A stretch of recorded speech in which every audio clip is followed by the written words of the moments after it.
So, yes, welcome everybody. So, my name is Louise Newton. I'm the clinical director at OT for me. I'm also a specialist occupational therapist and have postgraduate training in sensory integration. If you've got any questions today, feel free to use the questions and answers tab in the chat. And I will try and get round to having a look at that and answering some of your questions. If there's unanswered questions at the end, don't worry. I can then email you and send you out your answers that way. But yeah, feel free to keep popping some questions in there. The webinar is going to be running for around 60 minutes. Hopefully we'll get some time for questions and answers at the end. So today we're going to be having a look at a few different things. We're going to have a look at what is behaviour. We're going to have a look at the developmental process for behaviour management. We're going to have a quick look at co-regulation and self-regulation. Then we're going to have a look at what is sensory processing, and then when sensory affects behaviour, and finally some strategies and some ongoing. We're going to just have a look at very specifically what behaviour is. So behaviour is communication, absolutely. And we're going to have a look at this in a little bit now. So there are 4 main forms of behaviour. So all behaviour has a function. It can be escape, attention, access to tangibles, or sensory. Our job is to figure out what the child is trying to say. So we'll just have a look at these in a little bit of detail. So escape. So if we think about this as a real example, so this is a child needing to maybe get away from the classroom because there's too many people, the work is too hard for them to understand, they're struggling, maybe there's lots of noise, maybe they've fallen out with someone in that classroom and they need to escape. So because they might not be able to articulate that or understand their feelings at the time, they might start throwing things off their desk or they may hit out at others. But the root cause of that was their need to escape. The other one is attention, and it's not what we think necessarily. So I think attention seeking has a very negative connotation, but actually we all are sensory beings and we all seek connection with people, and that's what attention is. So it may be a child wants to tell you something about their day or a worry that they might be having, so they pull at your clothing, or maybe they pull at your hair if they've not got the language and skill there to tell you that. Maybe the child is feeling unsafe, so they hit out, or maybe the child needs reassurance, so they squeeze you really, really hard because they're looking for that form of connection. So that's another form of behaviour that we might see. The other one is access to tangibles. So again, we see this sometimes negatively, that they want something, they want their iPad or they want to go on the game, and that's absolutely right. Sometimes they do, they want to have a play on their iPad, or they don't want to do the work. And so they can become disruptive, or you see some children that start to clown around as well in the class. They may swear or shout, but the child might be thirsty or hungry as well and maybe wants a drink or a snack. So it might be an access to something at the time. It might be that they need the toilet, they need to go and find the toilet. And then the last area is sensory, and we're going to be having a look at that in quite a bit more detail. So behaviour development then, this is really important for us to understand how that kind of develops. So if we go right back to early years, so these are children 0 to 3, they're emerging with their self-regulation, but at this point in time they are still very much dependent on co-regulation. That is where the adult helps them to regulate. So early impulse control begins between 0 and 3 years, but tantrums are still common. So if we have a think about that as an example, so a 6-month-old cries when they're overwhelmed by noise at a family gathering. A caregiver or parent picks them up and rocks them gently and speaks in a really soothing voice to help them settle. So we've helped the child there through co-regulation. Another example might be a 2-year-old throws a tantrum because they can't have a toy. So the adult helps acknowledge the child's feelings by saying, I can see you're really upset, and offering comfort while guiding them through calming down. So maybe you've done some deep breathing together or offering a distraction. So again, we're still very much relying on co-regulation. At 3 to 5 years of age, they begin to build up this self-talk. So you'll hear children sometimes saying things like, I need to wait. And they're able to follow basic rules like, first we're going to do this, then we're going to have an activity. They still very much need adult support and reminders and lots of visual and physical cues. So you might, for example, toilet training, you might show them the potty so that they're then linking that need to go to the toilet.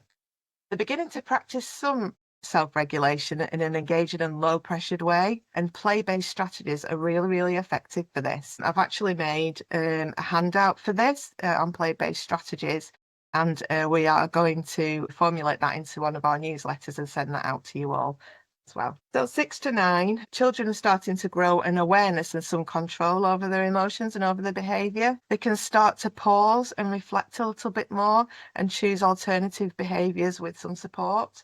They may begin to recognise some early signs of emotional overload with some help as well. So they might start saying things like, it's too much, I don't like it, it's too much noise, and able to really start explaining some of those things that are bothering them. And they can start to begin using some simple strategies. So it might be that when they're recognising that they're getting a little bit overwhelmed, they'll think, oh, hang on, I've been taught that I can either do some deep breathing or play with my fidget toys, or I can go and ask a teacher for help. And again, in the blog, there's some activity ideas around that too. Age 10 to 12, they're really getting used to now using some strategies and internalisation. They tend to be using some strategies independently, and they're more consistent at self-monitoring in familiar settings. But they still do need reminders and support from us. So don't stop doing that, even as your child gets older. Just wanted to talk about teenagers. I have 2 lovely teenagers at the moment. I'm sure some of you can relate. At times it can be very frustrating, although they're growing into wonderful human beings. And the reason for this, why they can be a little bit more challenging, is that the prefrontal cortex is still developing. And this is the area that's responsible for planning ahead, impulse control, evaluating consequences, and regulating their emotions. And it doesn't fully mature until they're 25 years old. So if we think about that, planning ahead, the impulse control, evaluating consequences and regulating their emotions, we still have, people right up to the age of 25 that still need to be practicing these skills. So yeah, teens and young adults are still learning to manage complex decisions and behaviours. Another reason why teenagers can be a little bit more complex is that the limbic system is highly active. And the limbic system is involved in things like processing emotions, reward-seeking behaviour, and social, and peer influence. So they're very much linking in with these reward-seeking behaviours. So if they do something and it feels good, or they get a response from their peers, then that is really high on their agenda at this time, at this age. It does develop slightly earlier than the prefrontal cortex, which creates an imbalance as well. So emotions and impulses often overpower rational thinking. The other reason as well is that they have increased dopamine sensitivity.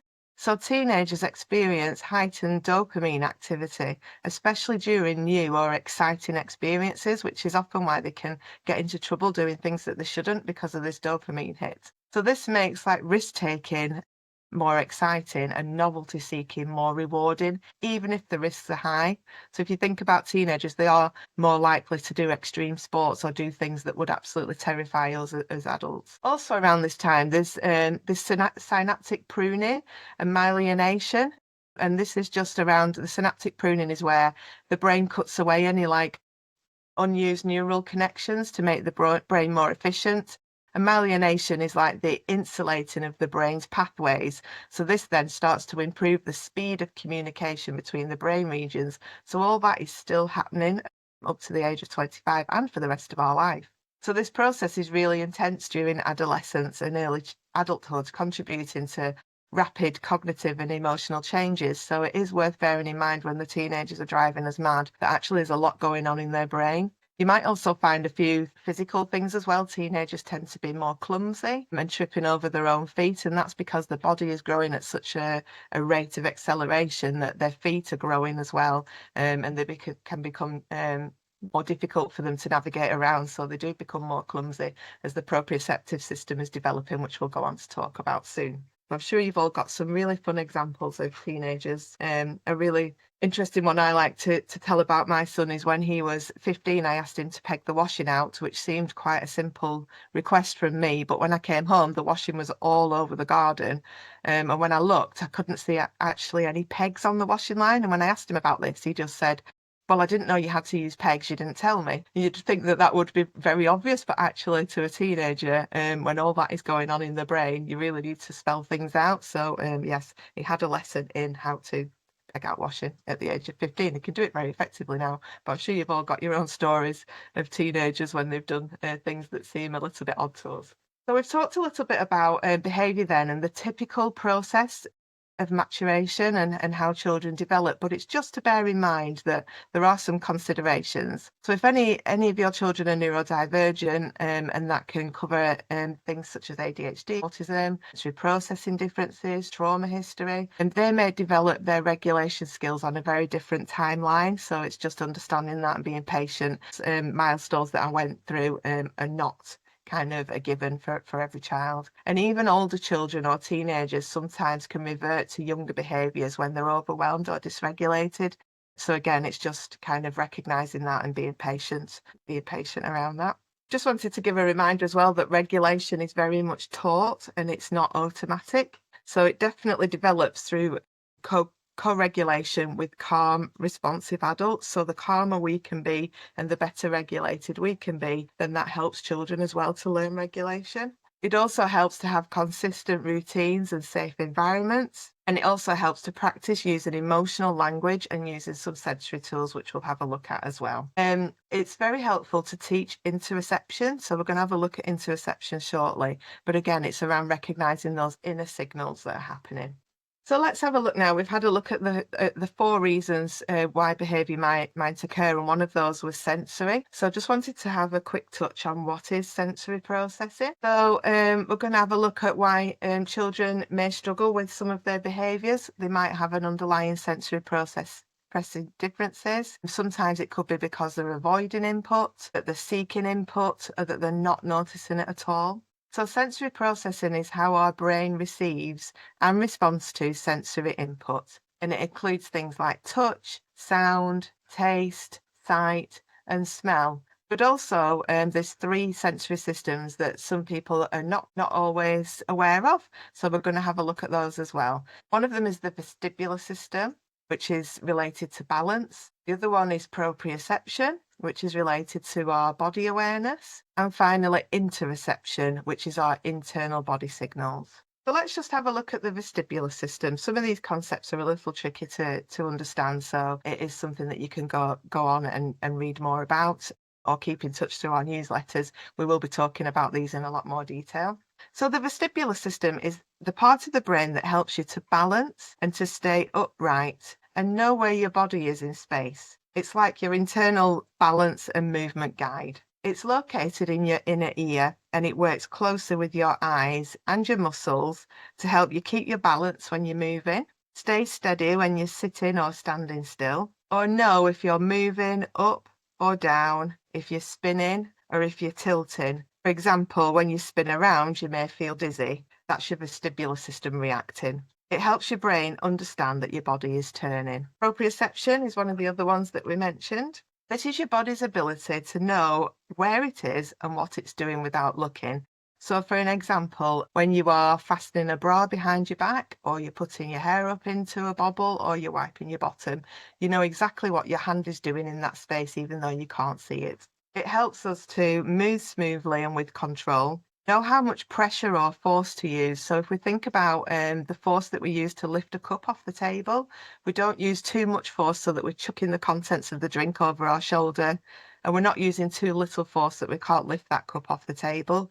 We know exactly how much force and pressure to use just by holding the cup a little bit lightly at the beginning and gauging the weight of that. It also is around things like knowing how hard to shut cupboard doors and knowing how hard to pull a chair out from under the table. And it helps us stay coordinated and balanced. The receptors for proprioception are in our muscles and in our joints. So as that's developing, our proprioception develops, so we become better able to have those movements that are smooth and in control. And like I just mentioned with teenagers, often as they're growing, those proprioceptors in their muscles and joints are stretching even more than typical because they're growing so much, which is why then they can become a little bit more clumsy and they don't know how much force or pressure to use. Again, those of you that have teenagers know how they really like to slam doors and cupboards and stamp their feet when they're going upstairs. And it can sometimes be because they're in a bad mood, but sometimes because they're not quite sure how much pressure or force to use. Also, if you think about yourself or others that may have hypermobility, and that's where there's some like laxity or a little bit of movement in those in those joint areas. So you might not have that full feedback to your proprioceptive system around where your body parts are in space as well. So, and pressure again might be a little bit tricky for those people. So sensory is really foundational, and I always like to show this chart whenever I'm talking about sensory. This is the pyramid of learning, and this is talking about the development of our sensory systems. So at the bottom there of the pyramid is our central nervous system, and this starts developing when we're really tiny fetus in our mum's wombs, and we start developing our sensory system. So we've just had a look at vestibular and proprioception, and also tactile system there as well, is really at the bottom of our pyramid system. So that is what starts developing first in utero. So as the baby's moving around in the womb and they're pushing their arms and their limbs around, they're really getting that sense of proprioception, and it's definitely enhanced for the baby because they're encapsulated in fluid. So if they're moving their arms and legs in fluid, it gives them that better feedback. If you think about us when we're underwater, you really do get a sense of your limbs because the water pressure is giving us that feedback. They're also getting lots of vestibular movement in the womb. They're kind of moving around and turning upside down and moving around independently, but also as we move our body, as mum is moving around, then that child is experiencing vestibular movement.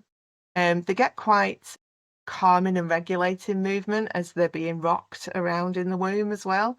Movements tend to be quite slow. And they're getting lots of tactile feedback as well. As we've said, they're completely covered in fluid. So every time that fluid presses against the skin, it's getting feedback to its tactile system. So those three sensory systems are very much developing in utero.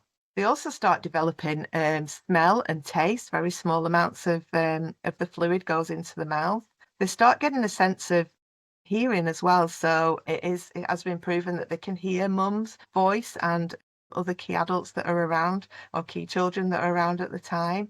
And they start seeing little bits of light and darkness as they get older as well, still inside the womb. So once they have developed those sensory systems, the baby's born, they start then moving up into sensory motor. So they start developing a little bit of postural security, so being able to hold the head up against gravity. They become aware of two sides of the body. You might see that they start suddenly understanding that they've got two hands, and they might start bringing objects in front of the face and exploring that. And they start doing a little bit of motor planning. They start moving around, they start rolling and crawling. And this is the phase when you find them halfway up the stairs and didn't know that they could crawl. This really quick development around motor planning. They're also learning about body scheme, which again is body awareness. We've talked about proprioception.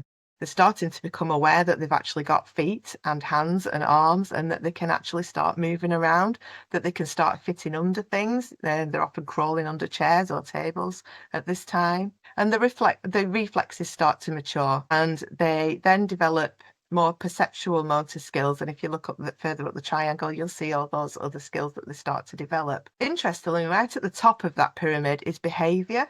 So if we think that that is one of the later things to develop, which is why when we look back at that developmental process of behaviour, why some children can still be really struggling with modifying their own behaviour, it's because it's quite a complex intellectual process right at the top. And so are daily living activities, and that's just all the activities that a child needs to do or wants to do throughout the day. We talk about work in terms of things like schoolwork. We talk about leisure activities, and for them, play is their big occupation at that time. They learn everything through play. And self-help skills as well. So things like learning how to brush their own teeth, learning how to have a bath and wash their body, learning how to dry themselves, learning how to feed themselves and to dress themselves. And right at the very, very top is academic learning. So it just goes to show we need that pyramid to be really, really sturdy from the bottom up before they can have really effective academic learning. Which is why we place such importance on sensory integration at OT for me, and many occupational therapists do as well, because we need to get those foundations right so that those higher up learning opportunities can occur. So in our clinic, when we are seeing children for therapy, which I'll talk about right at the very end, some children that we see that are having sensory difficulties are because those foundational stages weren't quite secure. So we're going right back to early development, and we're working on proprioception and vestibular and tactile in the clinic space. So parents often make the comment that it looks like we're just playing. And we absolutely love our job. We are playing with the children, and it's very child-led play. But what we're actually doing is scaffolding the play around that child so that we are eliciting that proprioception, vestibular, tactile input, as well as some of the other activities that we've just mentioned, like postural security, body awareness, developing awareness of two sides of the body, so that we can start getting those pyramid blocks really well integrated and built from the bottom up. You'll also notice that occupational therapists use what we call the top-down approach as well, where they'll start at the top and they'll work their way down. They might start also working on daily living activities, so helping children develop those shoelace tying or using cutlery skills and working from the top down as well. So we like to use both approaches in our work at OT. For me, we use a bottom-up approach, working on those sensory systems. We work a top-down approach, working down on those skills, and we're just kind of securing up the entire pyramid. Just a note to say that don't worry if your child does have sensory processing differences or difficulties and has some areas of difficulties in that pyramid. It doesn't mean that they can't move up to the next stage. It just means that some of those might not be quite as secure. So it's always good to start right back at the bottom. And I'll give you some activity ideas as well of things that you can do at home to start working on those sensory systems. Okay. So I wanted to have a look at when sensory affects our behaviour in a little bit more detail. Sometimes the sensory behaviours can look like defiance, but actually it's a response to sensory overload. I don't know if your child has ever been labelled as being naughty or that they've had bad behaviour, and that can be quite upsetting for us and an unhelpful label for children, especially if that behaviour is around sensory integration needs or sensory overload. So we'll just have a look at some common behaviours that might be sensory driven and not those more what we think intentionally difficult behaviours. So it might be that a child is having meltdowns and you've ruled out anything else. So we've had to think back to those early behaviour things around, is it a tangible item that they might be wanting? Is it that they want their iPad, or that they need some food, or that they're thirsty? And if we've ruled those out and we've recognised that these behaviours tend to happen when we're in a busy environment, or when there's certain music playing, or if it's in school, then we might be deducting at that point that these meltdowns might be due to noise. Another common thing that you might see out in the community, trigger points can be, like we've talked about, busy environments. It might be the hand dryers in public toilets. It might be sudden noises like an ambulance or a motorbike going past, or a dog barking. And for some children, it's not the loud sudden noises that are a problem. It's those background noises that we really easily filter out. So typically, if there's a noise going on in the background, we will notice that noise. So let's say like a ticking clock. When you first go into a room, you might notice there's a ticking clock. And then your brain will process that and think, right, there's a ticking clock. Is that a threat to me at this moment in time? No, it's not a bomb ticking, it's a ticking clock. So I can then filter that noise out, and you will actually stop listening to it until somebody says, can you hear that ticking clock? And you go, oh yeah, I can now, you've mentioned it. And you start to listen to that noise again. And again, eventually your brain will filter that out. And our brain is very, very clever at doing that. So when you're walking down the street, you might be filtering out all the background noise of people chattering and the traffic. But if you heard an ambulance come in, your brain would very quickly register that and want you to have a reaction to it. So some children, some adults as well, can't filter out noise. So all those noises that we've filtered out, they don't filter them out, and they're constantly listening to them. So they might say things like, what's that noise, a lot, and you can't actually hear anything. Or they're becoming dysregulated or having meltdowns from noise, and it's actually something that you're not noticing in the environment. So it can be things like lighting, especially fluorescent lighting. It can be lawn mowers, dogs barking, like we've talked about, all those noises that are kind of in the distance. It could be a washing machine that going off at certain times. So it is just worth having a think about the noise in your environment and in the environments that your child is accessing. Sometimes we might see behaviour if children are avoiding tactile inputs. If we think about clothing, again, our body and our brain is really clever at switching off to those feelings. So we get dressed in the morning and you might actually feel your sock, or you might feel your underwear, or you might feel the cuff on a sleeve. But very quickly your brain then filters that out and doesn't think about your clothing again unless that clothing's rubbing or irritating or you change your clothing. But for some children, they don't switch that off. So they are constantly feeling their clothing all day long. And it's a really common behaviour where children will remove clothing, or they don't want to wear socks, or they don't want to wear shoes, or they'll only wear like soft fabrics, or they'll only wear certain types of fabrics, or you have to buy, 5 t-shirts all the same t-shirt because that's something that they will tolerate. And again, you are going to see reactive behaviours in that instance, because if you think about us, if we were wearing something with spikes on it all day long, we would be becoming upset by that and maybe displaying some difficult behaviours, and so that can be a sensory reason for that.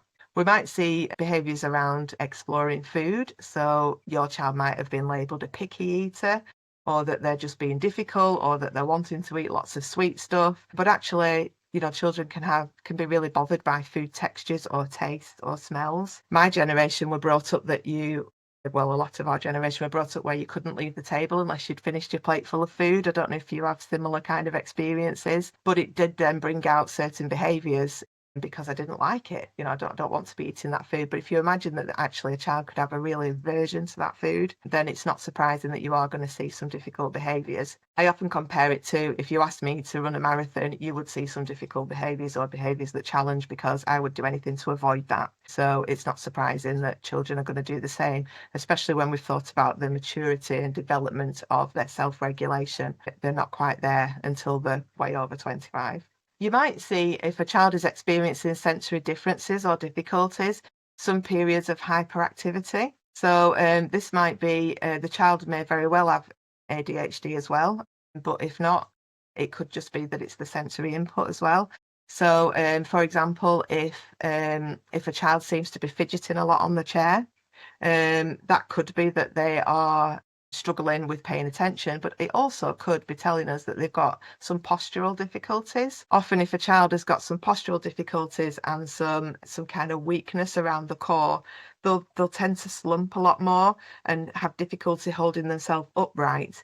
So if you think about the length of time that we're asking children to sit still, especially in school, they might start fidgeting and wriggling, and it could be because of a postural difficulty reason, rather than that they've got that they need an ADHD assessment, or that they're actually struggling to focus. It might be that the movement is actually helping them focus as well. So part of our role at OT for me as well is unpicking some of those behaviours and helping parents to know when to go and seek a diagnosis and when we can put in some sensory strategies, or whether we can do some therapy to work again on those postural movements and try and improve those skills. You might see as well some zoning out or shut down as well. So we're going to have a little look at a diagram in a minute around modulation, and I'll come back to that. But if they are not receiving enough sensory input and they need a lot more to regulate, you might see this kind of zoning out or shut down behaviours. It can also be right at the other end of the spectrum as well, where a child has had too much sensory input and they're really dysregulated and overwhelmed,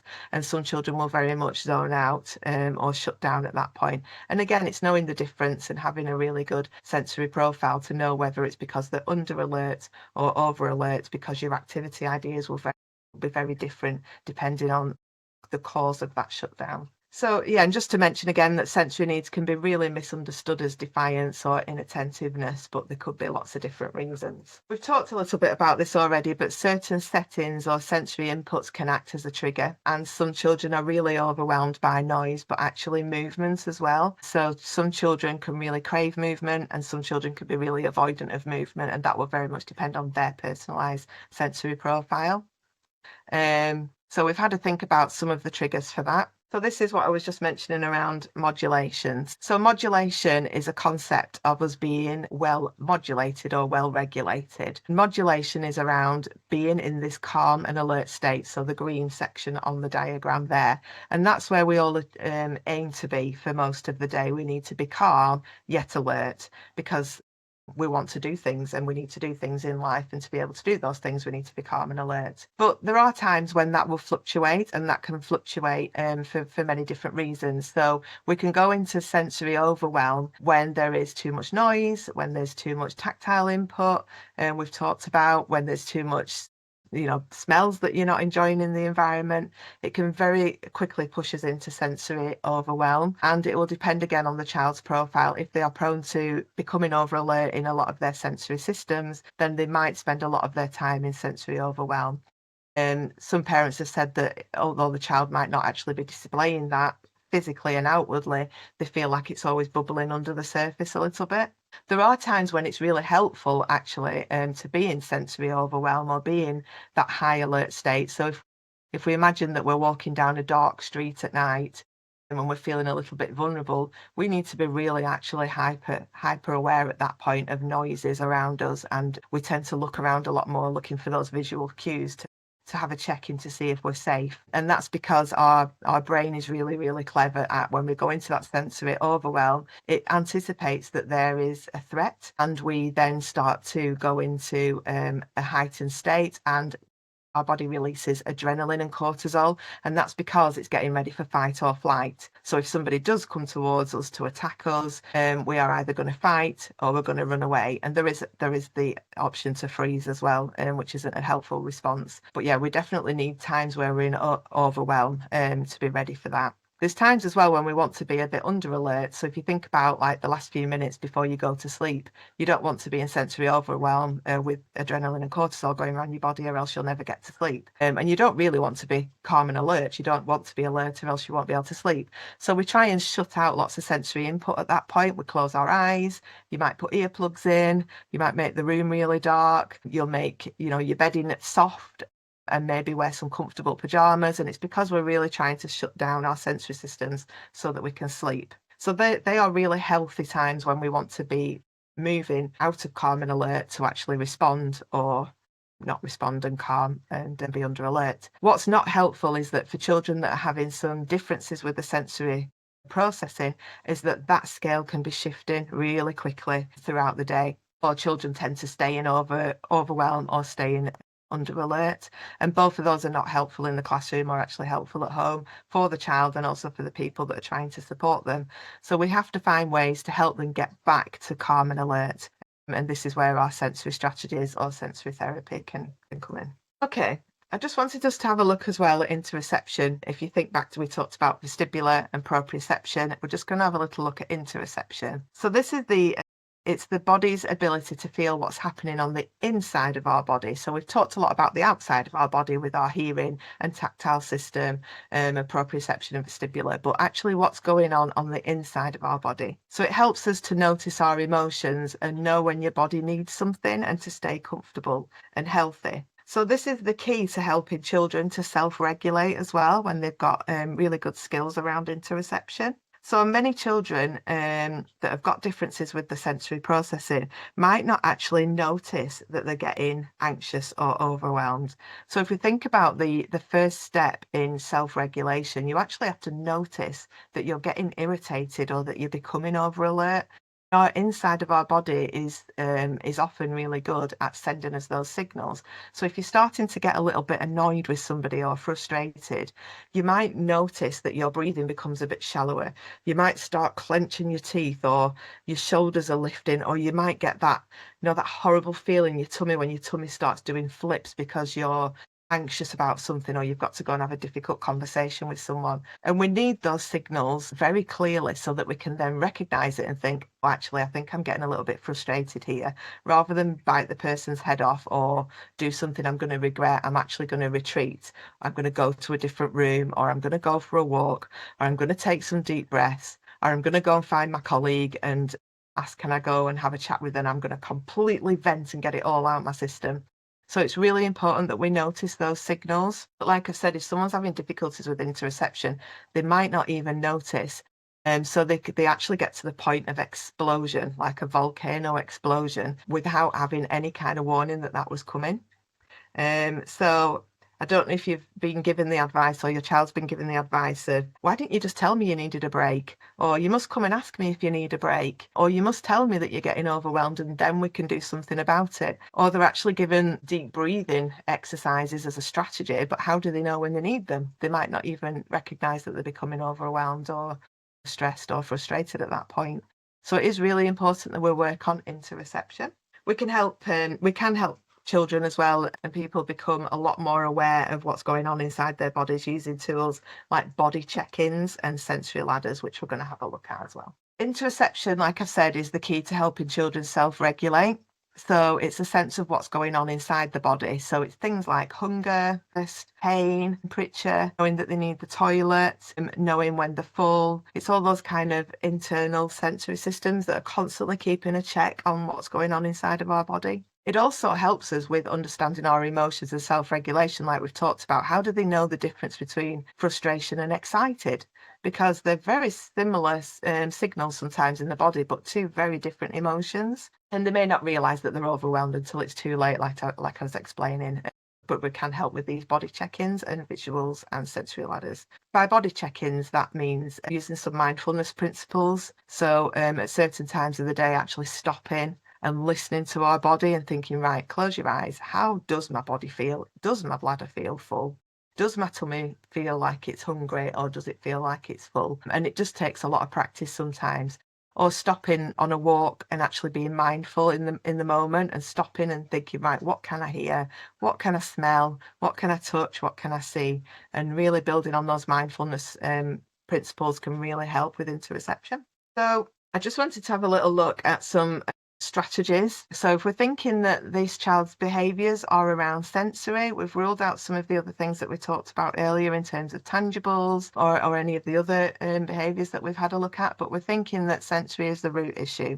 So we then need to shift our approach. We might not be then looking at the same ways of helping children if they're having behavioural difficulties or differences for any other reason. But if this is sensory, then we need to have a think about using sensory strategies. So one thing that we do recommend a lot is movement breaks. And this is so important for children and for adults, but really for children, they need a lot more movement than we do as adults.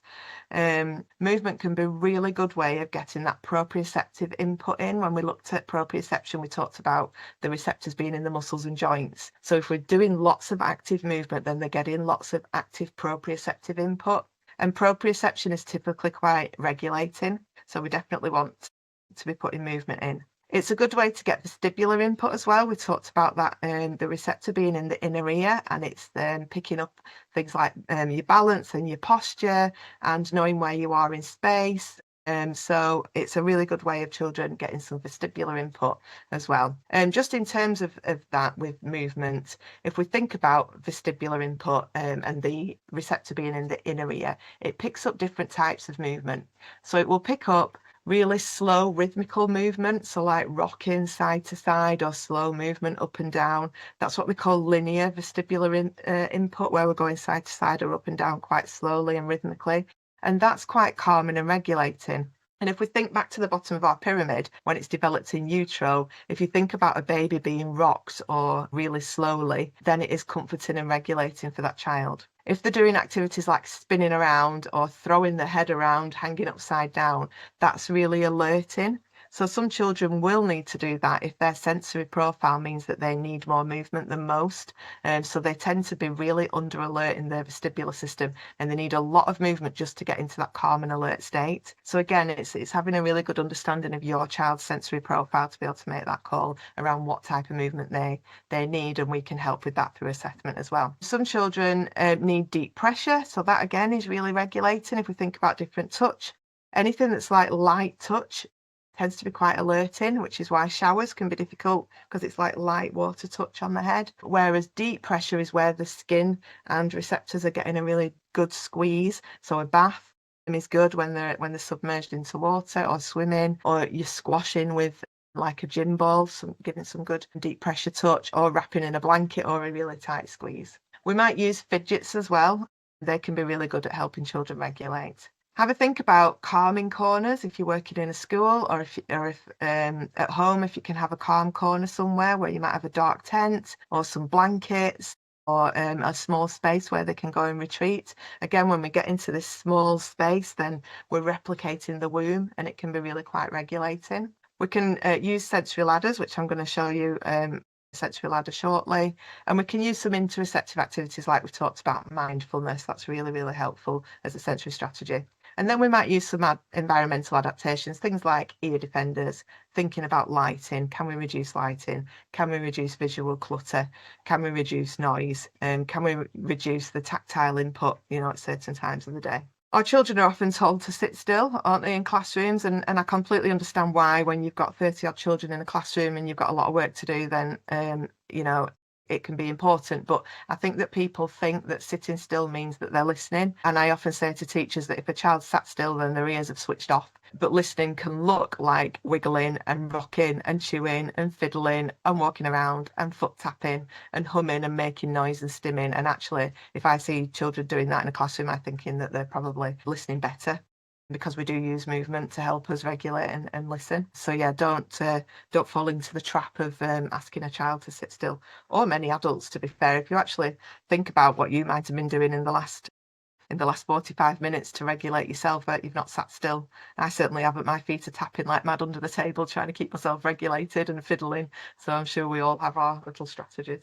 So you'll have heard probably the term sensory diets before. We like to use the term sensory plans. So we tend not to use that term just because it's really confusing. And when we say we're going to give someone a sensory diet, they think we're going to turn up with food. So we talk about sensory plans instead, but it's just preference. These are personalised plans of activities. So we're going to prescribe the right amount of sensory input for that child to stay focused in that green zone and calm and organised throughout the day. And we do this by factoring in throughout the day movement, touch, maybe some deep pressure activities to support how the brain processes sensory information. And if you come to us for assessment and then we devise you a sensory plan, it's very bespoke to your child. So it's giving them sensory activities that are right for their sensory profile and sensory activities that they're going to enjoy and be motivated by. Sensory ladders as well are a brilliant way of helping children to understand their sensory profile and what things help them calm and regulate. But I would really recommend that you do your own as well. So I'm going to show you an example of one in a minute. When we looked back at that behaviour development process, up to quite an old age, children rely on co-regulation, so us helping them regulate. And we can only do that if we are well regulated. We can't give out of an empty cup. So we need to be really well regulated and modulated to be able to help others. So doing this as an exercise with your child can be really empowering and really a good trust exercise as well between you and the child. I've put a link there to a website that tells you more about sensory ladders, and it'll give you some examples as well. But this is an example of a couple of them. So you can draw anything you want, an octopus, a spider, someone's done a peacock there. And on each of the legs or spokes, you're going to look at all of the sensory systems and have a think about what helps you regulate in that sensory system. So for smell, you might have, I like using oils and I like the smell of lavender. For taste, it might be, I love to suck on a mint or chew on chewing gum. For proprioception, it might be, I love to go to the gym, or I enjoy going for a walk, or whatever it might be, muscles and joints work. For vestibular, you might put something like, I like rocking, or I like sitting in a rocking chair, or I like hanging upside down off the settee, whatever it is that helps you regulate. So you kind of get the gist that you go through each of the sensory systems and you work out what helps you regulate. And it can be a really good project to do with your child, because if you figure out that you love being touched and tactile input but your child hates it, then how are you going to manage that between the two of you? Because you might be seeking lots of touch to make you feel loved and wanted, and because you enjoy that input, but your child might not. And are you then projecting your needs onto that child? So can we find a different way for them to show you affection other than touch, because they really don't like that touch? So just as an example there. Really powerful to do together. A nice craft activity as well. Just lastly, we are coming up to the end shortly. I wanted to give you just some equipment activity ideas. We get a lot of our stuff off Amazon, and there are other companies available, but often if it's got the word sensory in front of it, it's very expensive. But just always read the manufacturer's guarantees and kind of advice sheets around using that equipment. So we like the Gorilla Swing. It's called a doorway gym, I think. And these are swings that you can have on the inside. You need to just make sure that you've got enough clearance that the child isn't going to hit into anything and that your door frame can support it. But they come with lots of different attachments as well. So it's a really good way of getting some vestibular and proprioceptive input for the child in your own home. And we do really like that. Lycra bed sheets can be really good if your child's one of these children that likes a lot of deep pressure or lots of squashing, or if they've got some like proprioceptive difficulties and body awareness is difficult for them, then sleeping under a Lycra sheet, it gives that proprioceptive feedback and deep tactile feedback as well. I have worked with a couple of children that, because of proprioceptive difficulties, have said that when they're in bed at night, they feel like they're floating off the bed. And I suppose the only way I can relate to that is when you've had one too many gins. Not that I've ever done that, but when you've had one too many gins and the room feels like it's moving. Some children have kind of described that similar thing. So the Lycra bed sheets can be really, really helpful. Yoga ball, that is definitely our number one piece of equipment. They're so versatile. So if your child likes deep pressure, or if you like deep pressure, you can lie on your tummy and you can roll the ball over. I would put on quite a lot of pressure on it as well. Ask the child how much pressure that's suitable for them, but the light touch isn't as good as the deep pressure touch.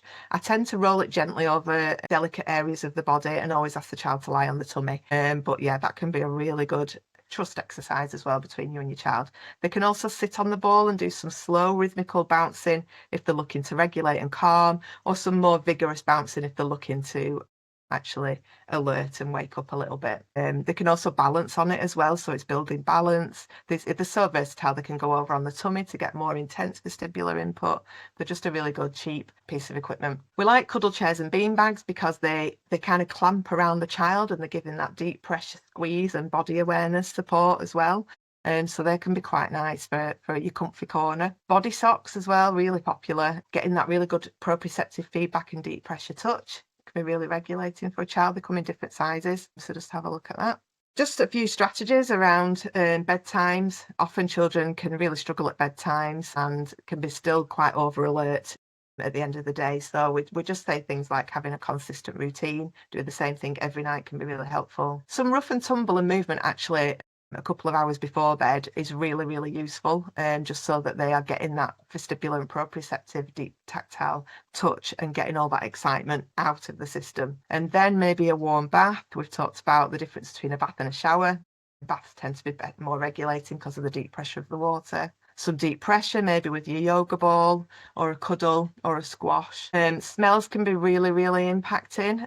They are the first sensory system. They're the quickest way to get sensory input to the brain. It goes straight to the limbic system, which is responsible for emotion and memory. So using some nice scents might be useful. Think about your room temperature. It should be quite cool, not too hot at all, and a dark room, and maybe grade leaving the room. So rather than just, controlled crying, you can sit, at the side of the bed and then sit at the door for a few nights and then sit out in the corridor and do that graded leaving. In the community, think about proprioception. That's your friend because it's quite regulating. So anything where it's pushing, pulling, lifting or dragging is really useful. So if you're going shopping, ask them to push the trolley.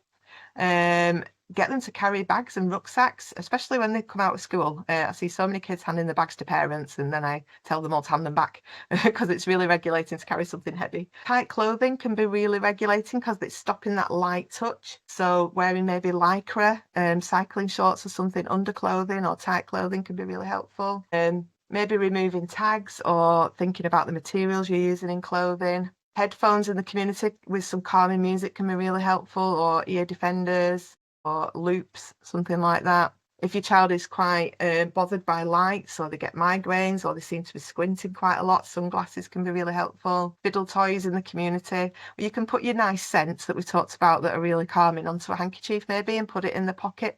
It's also then really helpful if they're bothered by smells and they go into, say, like a public toilet, they can put the hanky over the nose.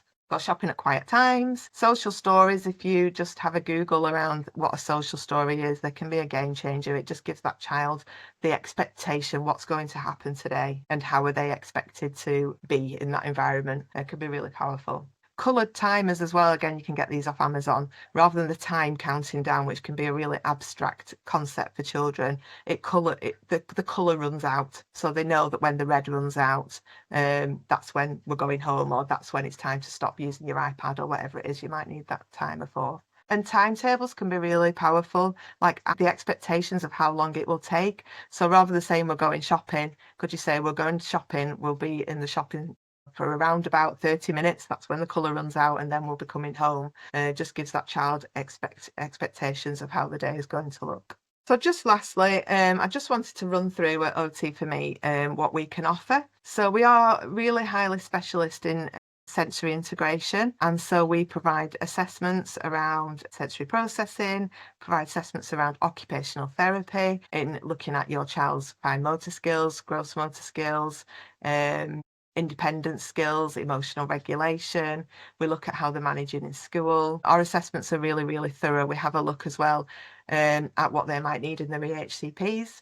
That's one of the packages we provide. We provide tribunal-ready reports. So yeah, lots of different types of assessment. We do lots of different types of therapy. We do the interoception work, like we talked about earlier, and regulation coaching. We also do what's called AIRS, sensory integration therapy, and I touched on that at the start around child-led therapy, where we scaffold the play around them, working on that pyramid, working on those foundation principles around sensory integration and some top-down approaches as well. And we do parent workshops and school training. We do sensory audits. There isn't anything we don't do, basically. So if you want to know more, please do just get in touch. I'm going to put a QR code up at the minute, and you can book in a free 30-minute call with us to have a chat about your child, or if you work in a school and you want to see what we can provide, we're more than happy to have a chat with you. We do one-to-one sessions and small group sessions as well to support integration. We've become quite expert at supporting children with autism and PDA profile, so that's something else that we can support you with. And also watch this space, because coming up in the near future, we are going to be partnering with other members of multidisciplinary teams and doing some autism diagnostic work as well. So yes, there's quite a lot that we do. We've been running some summer groups as well at the minute. I know we've still got some spaces available. So check out our Facebook page, or email us on inquiries@otforme.co.uk, or scan our QR code that's coming up and get in touch with us. You can book on those as well. So I'm just going to leave these up on the screen. There's two different QR codes there. One is around a 30-minute call with us that's free. Just we'd love to speak to you, tell us about you or your child. We do support adults as well. It's not just children. We do dyspraxia assessments as well. There's so much that we do. Have a look at our website and book in a call with us. And also, if you've not already done so, sign up to our newsletter. There's going to be loads of content coming up in that, and extra information that you'll only get through our newsletter. You'll get some heads up about more workshops or more webinars that are coming up, and more in-person training. We also, as well, have just started our trauma and attachment service.